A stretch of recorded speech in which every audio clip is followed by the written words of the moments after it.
In this guide, we're going over how you can get movement metal tokens here in Anime Tactical Simulator. Before we do get into this guide, make sure to like the video and subscribe to the channel with all notifications on. It really does help the channel and lets us know that you want more content like this. We'd greatly appreciate it, and if at any point throughout this guide you did have any questions, just ask them down in the comment section below and we can help you out further. I'm going to be doing my best to reply to every single comment down there. First things first, you need to go ahead and head into tower mode, because the only way to get these movement metal tokens is through tower achievements. So I would definitely recommend getting your strongest squad together, ideally using a high level mythic unit and evolved character. And for this setup, what I'd recommend doing is placing tanks up at the very front so that they can absorb damage. Of course, go ahead and place your DPS units like Goku Awaken or Naruto Sage Mode on the side so that they can do pretty strong, burst damage overall without tanking a bunch of damage. And then of course, on top of that, put a support unit in the back just to provide buffs and healing throughout the run. You could also use attack options during tougher floors to help you,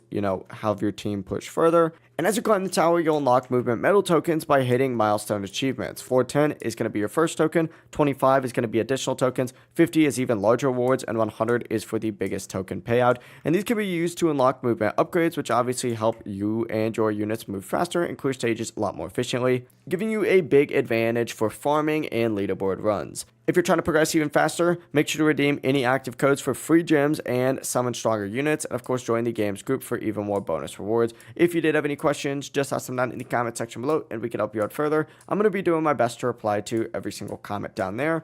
Before you do leave this guide though, make sure to like the video and subscribe to the channel with all notifications on. It really does help us out and lets us know that you want more content like this. We'd greatly appreciate it. Have a great rest of your day though. Peace.